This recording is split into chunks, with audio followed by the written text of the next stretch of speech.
Takole, zdaj pa gremo k naklonskemu kotu premice. Lahko si date, naslov, naklonski kot premice. Najprej bomo si stvari malo pogledali, narisali. In sicer narišite si koordinatni sistem.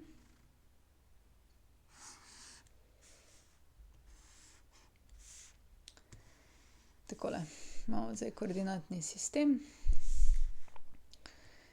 In v ta koordinatni sistem si bomo narisali eno premico. Ni važno kje, kar narišite si eno premico, takole. Obala. Bomo si dali, jaz se bom kar tokrat dala ravno, ne, z ravnilom, tole je premica. Okej. No, zdaj pa naklonski kot premice. Kaj to pomeni? Nekako intuitivno, ali kako bi rekli, je, koliko je premica oddaljena od x osi, ne. Tole je naš naklonski kot. Se pravi, nas bo zanimal tale, kako bi ga označili, označimo ga z alfa, ne.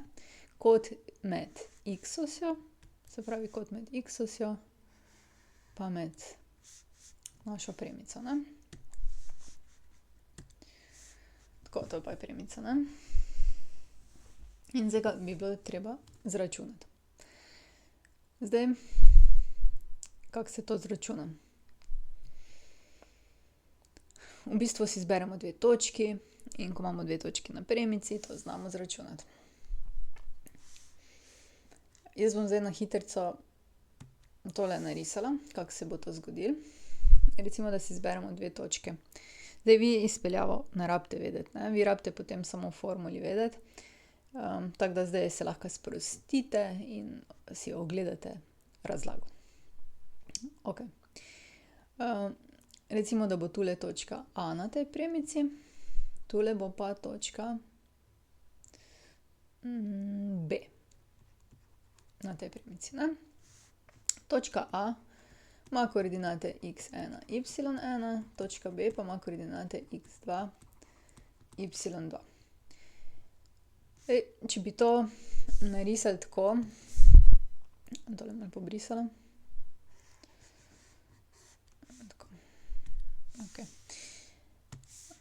Če bi zdaj tole narisali tako, da bi rekli, tole je točka A, se pravi od točke A do sem dol je x koordinata, od točke A do sem je pa y koordinata. Se pravi, tukaj bi bila x1, tukaj bi bil pa y1. In isto bi lahko to naredili, ne, do točke B.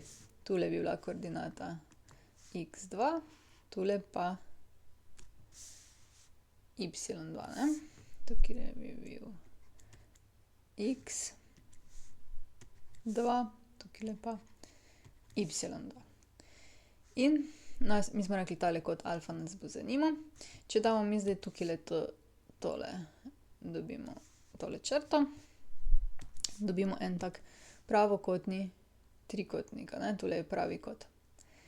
Zdaj pa, nas zanima tale kot alfa, ker sta tele dve vzporedni, se ta kot lahko prenese gor, je isti, a ne. In dobimo en pravokotni trikotnik. Tule imamo stranico y2 minus y1. To je razdalja, ne. Tole bi bil y2, pa mu odštejemo y1. Zdaj pa tale del, pa tudi vemo, koliko je. Ta je pa x2 minus x1. In ker je to pravokotni trikotnik, lahko uporabimo kotne funkcije. Glede na kot alfa je tale nasprotna kateta, tale pa priležna kateta, ne. In tangens alfa pravi, da je nasprotna kateta polomljena s priležno kateto. Se pravi, da dobimo, da je tangens alfa oziroma tangens tega našega naklonskega kota enako y2 minus y1 polomljeno z x2 minus x1. In to je naša prva formula. Se pravi, kot bomo dobili, če bi imeli te dve koordinati, tako, da ustavimo te koordinate točke noter in zračunamo tangens kota, potem pa pač inverzno tangensa, ne. Ampak tale formula je zelo podobna eni drugi zadevi. In sicer koeficientu premice. Se pravi, dobimo eno tako luštno formulo, da je tangens naklonskega kota premice enak kar koeficientu te premice, ne. In to je taka zvezdniška formula, ki jo bomo zdaj uporabljali. Se pravi, vi morate vedeti pač tole formulo zagotovo, tole pa bi tako ali tako dobili, če bi pač zračunali K po tisti formuli, ki jo imamo, a ne. Se pravi, tangens naklonskega kota alfa premice y je K krat x plus n je kar K te premice, ne. Se pravi, kaj bi bila zdaj vaša formula? Ja, tole, tangens naklonskega kota alfa je koeficient premice y je K krat x plus n. Tako. Okej, gremo to zdaj na eni vaji pogledati si. Se pravi, v koordinatni sistem nariši premico z naklonskim kotom alfa je 25 stopinj, premica gre skozi koordinatno izhodišče, izračunaj tudi enačbo te premice. Okej, najprej narišemo, ne, narisati ni problema. Najprej koordinatni sistem.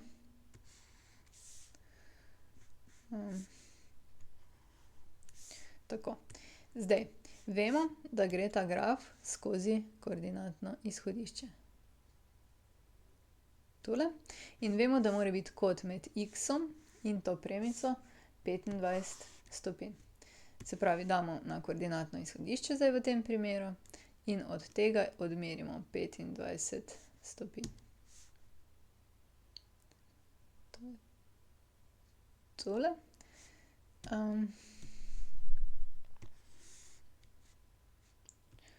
Tako. In zdaj rabimo premico skozi tole. Tako, upam, da ne zadela tole. Okej. Takle. In to je zdaj naša premica in njen naklonski kot je tule vmes in tule vmes mora biti 25 stopinj. To je zdaj ta premica z naklonskim kotom 25 stopinj, ki gre skozi koordinatno izhodišče, ne. Če bi bila pa katerakoli druga točka, bi pa pač upoštevali, da mora biti to pa naklon nad premico vedno od x osi. XY os, ne. Okej. Aha, tu pa piše izračunaj tudi enačbo te premice. Dobro. Za enačbo te premice potrebujemo pa nekaj podatkov, s katerimi bomo lahko zračunali tole zadevo. Pa dajmo zdaj razmisliti. Kaj poznamo? Poznamo, da je naklonski kot 25 stopinj in da gre skozi koordinatno izhodišče, recimo skozi eno točko, koordinatno izhodišče ima pa koordinate 0, 0. Se pravi, mi moramo zračunati enačbo te premice, to pomeni y je K krat x plus n. Kako bi zdaj dobili K? Ja, ta naša nova formula bo zdaj prišla, ne, v poštev. Tangens alfa je K.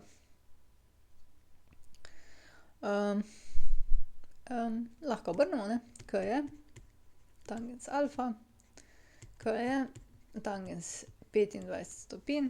Damo v kalkulator, to smo prej vadili v prejšnjem videoposnetku, ne, damo tangens 25 je in piše, da je K 0,47, če zaokrožimo.